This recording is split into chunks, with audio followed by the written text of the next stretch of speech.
Salut à toi et bienvenue sur cette chaîne YouTube. Alors on se retrouve aujourd'hui pour une autre vidéo dans le thème de l'entrepreneuriat, du business en ligne. Nous allons partager avec toi aujourd'hui choses que tu devrais faire avant de te lancer dans le business en ligne en 2021. Je précise 2021 pourquoi? Parce que les choses évoluent, elles évoluent même très rapidement et ce serait important pour toi d'avoir certaines bases, d'avoir des informations actuelles pour être bien aguerri lorsque tu veux te lancer dans ce secteur de business en ligne. La première fois que je te retrouve sur cette chaîne YouTube, moi c'est Carla, je suis beautypreneur, fondatrice de la marque Carla Cosmétiques.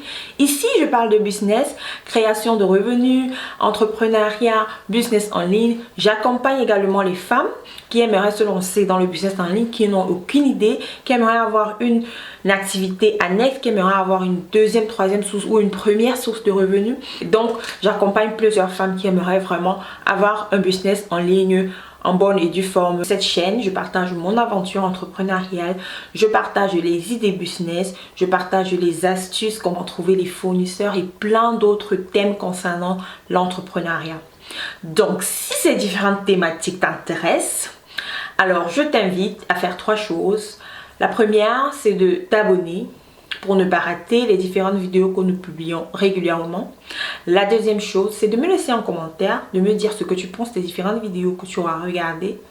Et la troisième, bien évidemment, n'oublie pas de cliquer sur la cloche, voilà, pour être informé chaque fois que une nouvelle vidéo sera publiée sur la chaîne.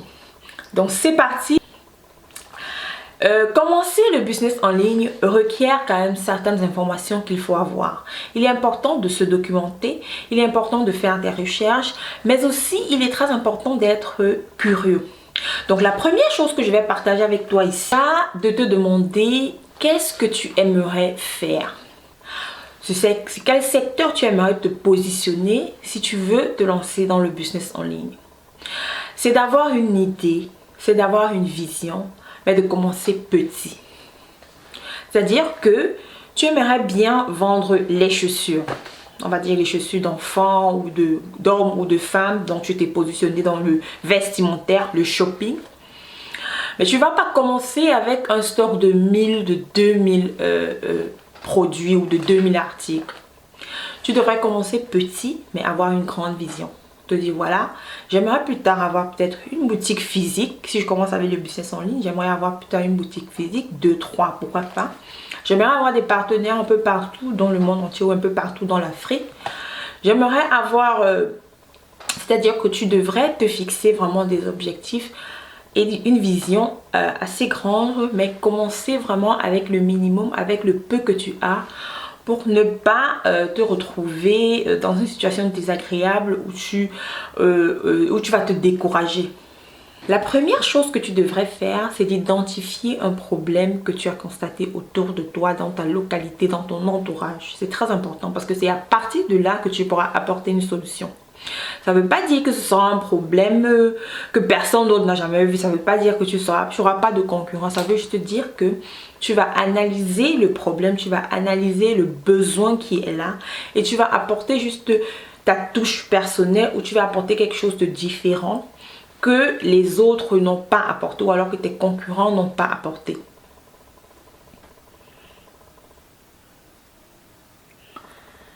Donc tu vas regarder dans ta communauté, tu vas regarder dans ton quartier, tu vas regarder autour de toi et tu pourras trouver la solution que tu vas apporter au problème que tu as constaté dans ta communauté, dans ton environnement, dans ton entourage. Et ainsi tu vas commencer petit, tu vas commencer avec les moyens que tu as, tu vas essayer de t'adapter, tu vas essayer de comprendre l'industrie, de comprendre le secteur, de comprendre le processus, de voir les avantages et les inconvénients, les manquements. Et c'est à la suite de ça que tu pourras passer à un autre niveau. Parce que déjà tu auras de l'expérience, il y a beaucoup de choses que tu auras compris. Donc la première chose que je recommande à toutes les personnes qui aimeraient se lancer dans le business en ligne, c'est d'identifier un problème, d'apporter une solution, de commencer petit mais de voir grand. Donc voilà, La deuxième chose que je vais te proposer de faire, c'est de faire des recherches. Comme je le disais au début de la vidéo, il faut être très curieux, il faut avoir envie de découvrir, il faut apprendre à être autodidacte, à faire des recherches parce que c'est ça qui va te permettre de mieux comprendre le secteur dans lequel tu te trouves, de comprendre le fonctionnement de certaines choses. Donc, tu devras faire des recherches, documenter, avoir un bloc-notes, c'est ce que je recommande à toutes mes étudiants, les filles avec qui je travaille. Ayez un bloc-notes où vous notez tout ce qui vous vient en tête concernant votre business. Notez tout. Si vous faites des recherches, prenez des notes. Si vous écoutez des vidéos, prenez des notes. Si vous écoutez des livres audio ou si vous lisez des livres, prenez des notes. C'est très important parce que avec ces documentations, tu pourras non seulement documenter ton parcours, on va dire ton parcours entrepreneurial, il y a certaines choses que tu pourras revenir, regarder si jamais il y a un truc qui t'échappe. Et ça te permet d'avoir quand même un processus de travail et de compréhension de ce dans quoi tu t'es lancé. Il y a quelque chose que j'entends souvent et je dois avouer que moi aussi parfois j'y pense. On se dit le secteur est saturé. Le secteur est saturé. En fait, ça ne devrait pas t'effrayer que le secteur soit saturé. Ça devrait plutôt te challenger. Ça devrait plutôt te donner la force de pouvoir t'intégrer et de pouvoir t'en sortir. Ce sera un challenge, ce sera quelque chose de pas du tout évident parce que voilà, si c'est évident, tout le monde le ferait. Mais ce n'est pas quelque chose non plus d'impossible. Lorsque tu as identifié le secteur dans lequel tu veux te lancer et que tu as bien réfléchi sur la solution que tu aimerais apporter, quelque chose de différent que tu aimerais apporter, ce que tu vas faire, c'est juste observer tes concurrents, voir un peu comment ils se comportent et essayer d'apporter quelque chose de différent. Mais le fait qu'il y ait beaucoup de concurrents ou il y ait beaucoup de personnes qui font la même chose que tu aimerais faire ne devrait surtout pas te décourager et tu ne devrais pas te dire que voilà, si le secteur est saturé, je laisse tomber. Essaie de voir ça de manière positive et tu te dis, ça veut dire qu'il y a la demande, ça veut dire qu'il y a une place pour toi également. Donc, tu devrais te concentrer sur ce que tu vas apporter de différent et ne surtout pas te concentrer sur le fait qu'il y a beaucoup d'autres concurrents qui font la même chose que tu aimerais faire. Parce que voilà, tu ne vas pas réinventer la roue, on est d'accord. Tu ne vas pas inventer l'eau chaude, tu ne vas pas faire quelque chose qu'on n'a jamais fait. Tu vas essayer juste d'apporter quelque chose de différent à ce qu'on a déjà eu à voir. La troisième chose que j'aimerais partager avec toi ici, c'est au-delà du fait qu'on est très enthousiasmé lorsqu'on commence un business. Je parle avec l'expérience. On voit tout du côté... en fait, la majorité de personnes sont assez optimistes. Voilà, ça va marcher, c'est ci, c'est là. On met tout de son côté, on met toutes les chances de son côté. J'aimerais attirer ton attention sur un point que beaucoup de personnes oublient ou négligent. C'est de se dire, en fait, si ça ne marche pas, comment je fais? Essayer d'évaluer le risque, très important. C'est pourquoi j'ai conseillé, c'est pourquoi je t'ai parlé de la première chose à faire, c'est de commencer petit. De sorte que si jamais le risque à perdre est élevé, je vais dire que jamais il y a la chute ou alors s'il y a quelque chose de négatif ou s'il y a des échecs, que ce soit pas vraiment un risque qui va ruiner ta vie, quoi. C'est-à-dire tout ce que tu as investi, essaie d'évaluer le risque. Si jamais tu décides de mettre une certaine somme, tu devras évaluer si jamais ça ne marche pas, comment est-ce que je peux me relever, comment est-ce que je peux contrecarrer, comment je peux avancer, comment est-ce que je peux trouver une autre solution. C'est très important aussi de garder quand même ma tête et de rester réaliste. Je n'ai pas dit d'être pessimiste, mais de prendre un risque assez mesuré et d'évaluer et de se dire si jamais ce que je vais faire ça ne marche pas, qu'est-ce que je fais, quel est le plan B, comment je réagis. S'il y a des échecs également à ce côté-là qui n'est pas exclu, pas du tout, qui n'est pas exclu, mais juste à être préparé à d'éventuelles situations négatives qui pourraient arriver. Voilà. La prochaine chose que j'aimerais partager avec toi ici, c'est de réfléchir bien sur quelle plateforme tu aimerais te positionner pour faire connaître tes produits, pour faire connaître ton business. Bon, il y a certaines femmes qui me contactent et qui me disent Carla, j'aimerais faire le business en ligne. Ok. Tu veux faire quoi? Elle ne sait pas. Elle dit je ne sais pas, mais je vais quand même faire le business en ligne. Ça, c'est la première erreur que beaucoup de personnes commettent. C'est-à-dire qu'il faut déjà savoir ce que tu veux vendre. C'est-à-dire que si tu ne sais pas ce que tu veux vendre, ça veut dire que tu ne sais même pas où tu vas. La deuxième chose, c'est dit pour toi, le business en ligne, c'est quoi? Elle me dit, je veux vendre en ligne. Qu'est-ce que tu entends par vendre en ligne? Il faut déjà déterminer sur quelle plateforme tu aimerais te faire connaître. Donc nous avons Facebook, nous avons Instagram, nous avons WhatsApp et nous avons la boutique en ligne. Donc pour un début, si tu n'as vraiment aucune idée du business en ligne, tu ne sais même pas ce que c'est, je te conseillerais de commencer par vraiment la base. C'est quoi? Avoir un compte Facebook, avoir une page Facebook, avoir une page Instagram et bien évidemment sur un téléphone WhatsApp. Mais ce que beaucoup de femmes font, c'est qu'elle a WhatsApp, elle a un compte Facebook, mais elle n'a pas de page Facebook. Mais c'est un frein et c'est une erreur parce que si tu n'as pas de page Facebook, comment est-ce que tu pourras promouvoir tes produits? Comment est-ce que tu pourras sponsoriser tes publications pour faire connaître tes produits à beaucoup de personnes? Seulement dans ton entourage de WhatsApp, de Facebook, ce ne sont que tes amis, ce sont que tes connaissances, ce sont que tes contacts qui vont voir les produits que tu proposes. Donc, ce serait très important d'avoir une page Facebook pour pouvoir promouvoir tes produits, pour te faire connaître, pour créer une communauté. Donc, l'une des choses à faire ensuite, c'est de décider sur quelle plateforme tu aimerais te positionner, tu aimerais te faire connaître. Et utiliser tous les moyens nécessaires qui sont à ta disposition de nos jours. Donc en 2021, vraiment, il y a toutes les possibilités. Tu dois avoir une page, absolument une page Facebook. Je ne parle pas de compte personnel, une page Facebook. Parce que les caractéristiques et les paramètres d'une page Facebook sont différents d'un compte Facebook. Tu dois avoir un compte Instagram professionnel.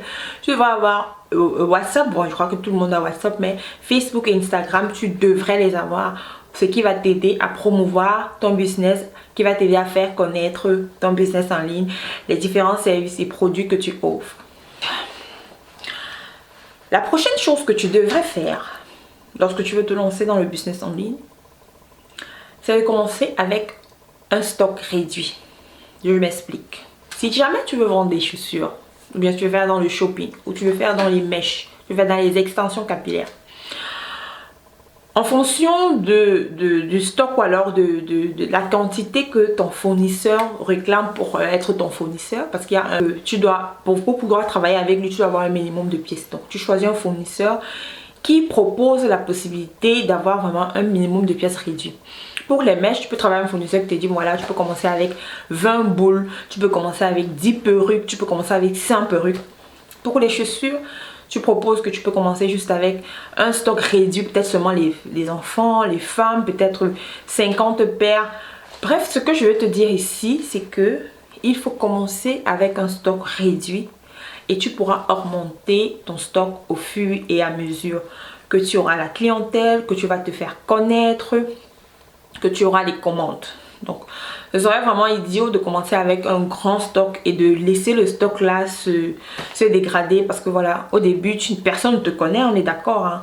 Il faut vraiment beaucoup de travail, il faut de la constance, il faut de la persévérance pour pouvoir te faire connaître, il faut créer une communauté. Et on va parler de ça dans une autre vidéo, comment vendre sur Facebook. Parce que beaucoup de gens se disent que voilà, tu arrives là, tu sors de nulle part et tu vas te trouver en train de faire des ventes de malades, c'est une erreur. C'est un leurre, c'est une grosse bêtise parce que voilà, ça ne se passe pas comme ça. En fait, de nos jours, ce n'est plus comme ça. Les choses sont devenues un peu plus complexes. Il faut avoir des stratégies, il faut avoir des astuces. Et donc, ce serait mieux d'un petit stock et d'évoluer au fur et à mesure. Okay. Ce point que je vais partager avec toi ici, c'est ici où le bas blesse parce que c'est l'erreur, ça dit que les gens vont droit dans le mur, les gens foncent droit dans le mur. Tu peux avoir le bon produit, tu peux avoir assez d'argent, ça dit que tu as le stock, tu as le bon produit, tu as tout, mais tu n'as pas de stratégie marketing, tu n'as pas de stratégie de communication, tu ne sais pas comment tu vas faire connaître tes produits. Et c'est l'erreur que beaucoup de femmes font. C'est bien beau, il y a les gens qui créent la page Facebook et puis elle accule les gens et puis tu fatigues les gens en longueur de journée. Likez ma page, likez ma page, likez ma page. On va liker ta page. Est-ce que les likes c'est les clients? Est-ce que les likes payent les factures? Est-ce que les likes te donnent l'argent? Non. Non et non. Donc, ce que je vais te dire, ce qui concerne ce point, c'est que lorsque tu prends la décision de te lancer dans le business en ligne, pose-toi la question de savoir comment est-ce que je vais faire connaître mes produits. comment est-ce que quelles sont les stratégies marketing que je vais mettre sur pied? Quelles sont les stratégies de communication que je vais mettre sur pied? Ça ne va pas suffire de dire à tes amis, likez ma page, je vends ici. Oui, au début, tes amis vont acheter. Au début, tes amis vont acheter juste pour t'encourager. Mais après, c'est bon là. Après, on va pas passer le temps à acheter pour t'encourager. Au début, on le fait, on dit bon voilà, on essaie quand même de l'encourager. Mais après, ce sont des inconnus. C'est lorsque les inconnus commencent à acheter tes produits que tu vois que tu es en train d'évoluer. Que tu comprends qu'effectivement, tu es dans le business, tu es en train d'évoluer. Lorsque quelqu'un qui ne te connaît de nulle part, d'Adam ni d'Ève, clique sur ton produit, achète, là, tu peux te dire, ok, c'est en train de marcher. Et pour ce faire, il faut que tu aies une stratégie de communication, il faut que tu aies une stratégie de marketing, que tu fasses les publicités, que tu sponsorises ta page. Et ça revient à ce que je disais, il te faut avoir une page Facebook, que tu sponsorises, que tu fasses, tu nourrisses ta communauté avec un contenu de qualité. Parce qu'il est évident que si personne ne te connaît, on ne pourra pas acheter les produits de toi. On achète généralement des personnes, surtout en ligne. Il faut qu'on te fasse confiance pour acheter quelque chose chez toi. Donc, il y a vraiment un travail en amont à faire. Et comme je l'ai dit, on reviendra là-dessus sur une autre vidéo de manière détaillée. Comment vendre sur Facebook. Comment vendre sur Facebook, parce qu'il y a beaucoup de choses qu'il faut mettre en marche. Ça ne se fait pas un claquement de doigts, ça ne se fait pas du jour au lendemain. C'est tout un travail. Il faut de la patience, il faut de la persévérance, mais il faut également des actions. D'accord? Donc, réfléchis à la stratégie marketing, à la stratégie de communication. Plus simple, parce que tu vas te dire marketing, consommation, elle parle de quoi? En fait, plus simple, essaie de te poser la question, comment est-ce que tu vas faire pour que les gens soient au courant que tu vends ce que tu vends? Pour que les gens apprécient ce que tu vends, pour que les gens soient convaincus que tu as le bon produit et qu'ils viennent acheter chez toi et non chez l'autre. Voilà. Vraiment de terre à terre, basique. Voilà la question que tu devrais te poser lorsque tu veux te lancer dans le business en ligne. Que voilà, j'ai déjà le produit, j'ai le stock, j'ai ma page. Comment est-ce que je fais pour que des inconnus, je précise bien, pour que des inconnus viennent acheter mon produit? C'est la question que tu devrais te poser lorsqu'on va parler de stratégie marketing, de communication. Voilà, on est d'accord? Très bien, voilà. Quand on passe à la suite de la vidéo, j'ai un petit cadeau pour toi. Donc, nous parlons ici du business en ligne, nous parlons de l'entrepreneuriat. Et je me suis rendu compte que voilà, il y a beaucoup de bases qui manquent à plusieurs personnes. Surtout les femmes qui me contactent, les femmes qui aimeraient travailler avec moi. Voilà, les femmes qui travaillent déjà avec moi, quand elles arrivent, elles n'ont aucune base. Et donc, j'ai pensé mettre sur pied une mini formation qui te fait déjà comprendre ce que c'est que le commerce en ligne. C'est-à-dire que si tu n'as aucune idée, si tu sors, c'est-à-dire que tu es vraiment nul de chez nul concernant le commerce en ligne, dans cette formation gratuite, tu as toutes les informations nécessaires pour déjà te forger une idée globale du commerce en ligne. Donc, ce que tu auras à faire, c'est juste de cliquer sur le lien en bas et de télécharger ta mini-formation pour avoir toutes ces informations. Et crois-moi, tu seras plus aguerri, tu seras plus fixé et tu pourras te faire une idée de ce que c'est que le commerce en ligne et comment est-ce que tu pourras également te lancer dans cette activité qui est de nos jours très très prisée, surtout pour nous les Africains parce que c'est une activité qui est en essor. Donc, il ne faudrait pas rater le train. Si tu aimerais également, toi, te retrouver dans le business en ligne et pouvoir faire générer des revenus de par la maison, en travaillant bien sûr, parce que beaucoup de gens disent tu es de la maison, tu ne fais rien et puis tu génères des revenus. Ça n'existe pas. Il faut travailler, juste que tu ne sors pas. Tu travailles de la maison. Tiens, voilà, donc n'hésite pas à télécharger ton lien, ta mini-formation et afin de comprendre déjà les bases du commerce en ligne, comment est-ce que tu pourrais te lancer toi également à ton tour. La dernière chose très très importante que j'aimerais partager avec toi, donc regarde cette vidéo jusqu'à la fin. La dernière chose que j'aimerais partager avec toi ici, c'est quoi? C'est que ça ne t'effraie pas que tu aies des échecs, que ça ne te décourage pas que tu aies des échecs, que ça ne te mette pas le moral à bas. Quand je dis moral à bas, ça veut dire que tu peux être découragé lorsque tu as un échec. C'est clair que tu ne vas pas sauter de joie. Ça va te freiner, ça va te ralentir, mais ça ne devrait pas te décourager de recommencer. Donc, c'est tout à fait normal dans ce processus d'entrepreneuriat, dans ce processus de business en ligne, lorsqu'on essaie quelque chose, que ça ne marche pas du premier coup. Donc, si vraiment c'est ce que tu veux faire, le premier échec ne devrait pas te décourager. Tu vas juste te rassurer, essaie de voir ce qui n'a pas marché et essaie de faire mieux la prochaine fois. Pour finir cette vidéo, je voudrais te dire que si jamais tu veux te lancer dans le business en ligne, regarde cette vidéo jusqu'à la fin, regarde les différents points que j'ai cités ici, essaie de les noter, essaie de les travailler, avoir ton bloc-notes, ton agenda ou bien ton document ou bien ton livre ou bien ton cahier où tu notes tout et surtout, lorsque tu auras établi toutes ces différentes étapes, un carnet, ne te décourage pas si jamais les choses ne se passent pas comme tu as prévu. Si tu n'as pas de vente, si tu n'as pas de personne qui like ta page, si tu n'as pas de retour, ne te décourage pas. Continue juste de travailler, essaie d'améliorer les choses, essaie d'ajuster, de changer. Ici, ça n'a pas marché, tu vas de l'autre côté. Surtout, il faut être curieuse, il faut faire des recherches et rester persévérant. Voilà, donc nous sommes arrivés au terme de cette vidéo. J'espère que la vidéo a pu t'aider. J'espère que tu peux avoir certaines informations qui pourront t'aider, toi qui aimerais te lancer dans le business en ligne. Et si jamais tu as des questions, si tu aimerais apprendre, si jamais tu aimerais rejoindre mon programme d'accompagnement, n'hésite pas à me contacter par mail afin qu'on essaie de voir ensemble si tu remplis tous les critères, parce que je travaille avec certaines personnes qui remplissent certains critères précis pour que le travail soit efficace, bien fait et qu'il y ait des résultats. Voilà, donc d'ici là, je te souhaite de passer de très bons moments. Porte-toi bien et on se retrouve à la prochaine pour une autre vidéo.